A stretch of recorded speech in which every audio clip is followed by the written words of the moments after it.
Well, for more on the significance of this defense summit, Veerle Nouwens joins me now. She's executive director of the International Institute for Strategic Studies, Asia, and she joins me live. Thank you very much, Veerle, for coming on the program.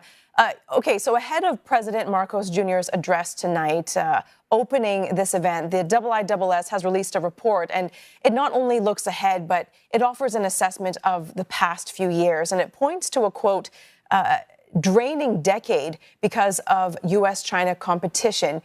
Can you unpack that for us? How much has tension between these two superpowers dictated security concerns over the past few years? Thank you so much, and thank you for having me. Look, I think one of the top questions that everybody has had on their minds over the years has been how will this relationship between two major powers in the region, but indeed also in the world, pan out? How will they be able to ameliorate their concerns, their mutual concerns? How will they be able to build trust between one another? Because we have seen this play out across the region in military ways, both countries, of course, being concerned about what they see in their own right. We see China, of course, building a world-class, so they say, military capability and becoming more active in the region as well, to some countries' perspectives, becoming more assertive, more aggressive.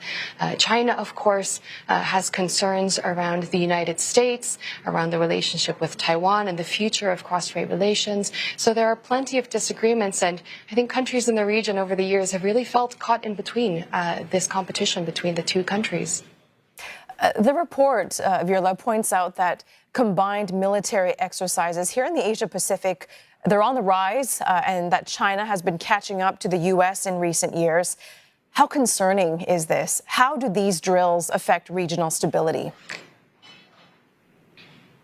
So, look, I think military exercises are held for a number of reasons, right? So one is to actually exercise your capabilities, and that is, of course, useful for all countries, including China, with your partners. But also, secondly, it has a political, military, diplomatic purpose. So to build trust, to build relationships between militaries. And so, it's not that because countries are holding military exercises that should necessarily be seen as problematic. It also has a trust-building element to it. So in that respect, I think China is trying to do that too, as is the United States continuing to do so, but each with their own partners. Let's talk about other countries now. There's Japan, India, South Korea. They're increasingly engaged in crisis management. It's no longer just Beijing and Washington that are stepping up. How important is this? And which countries would you say could play the most effective roles? Look, I think it's difficult to say who would play the most effective role. I think that there's a role for all countries to try and play an effective role, to try and aid in bringing down tensions. And I think that is exactly what we're seeing, that this does not only become, a conversation between the two major powers, but that other countries in the Asia-Pacific say, look, this affects our security directly and indirectly. And for that reason, we would like to try and help, build the dialogue, build the conversation. And whether they do that elsewhere or here at the Shangri-La Dialogue this year, I think that is a welcome development. India is wrapping up its mammoth election in just a few days. We know this year is the year of elections, and disinformation campaigns are also on the agenda at this dialogue. How important is building national digital literacy, and how does a forum like the Shangri-La Dialogue help to facilitate that? Absolutely. I think this is a really important question. It is a challenge that countries around the world are facing, of course, irrespective of whether they have elections or not. But it is critical, of course, for national conversations, and it stands to have a lot of influence. And so, look, in this Shangri-La Dialogue this year, we will have a session specifically on the role of cyber, but not just cyber, also new technologies and the role that new technologies and emerging disruptive technologies have on national security and on regional security and defense. Given the pull of so many conflicts around the world, you know, there's Gaza, Ukraine, of course, Myanmar.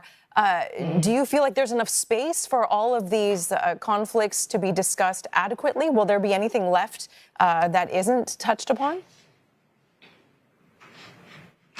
That's an excellent question. You know, you've also, I think, you've not quite mentioned the DPRK, but of course the situation on the Korean Peninsula with recent developments, I think, is another area of concern. And I think it speaks to the value of having this dialogue, to the necessity of speaking to one another.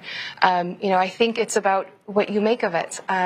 It's unfortunate that there are so many tensions, and of course we see so many challenges at the moment, but the only way to really resolve them is to be speaking to one another. And so that is exactly what I think all countries will be doing over the next 2 days. Really appreciate your time with us this morning, Veerle. Thank you. We have been speaking to Veerle Nouwens. She's Executive Director of the International Institute for Strategic Studies, Asia.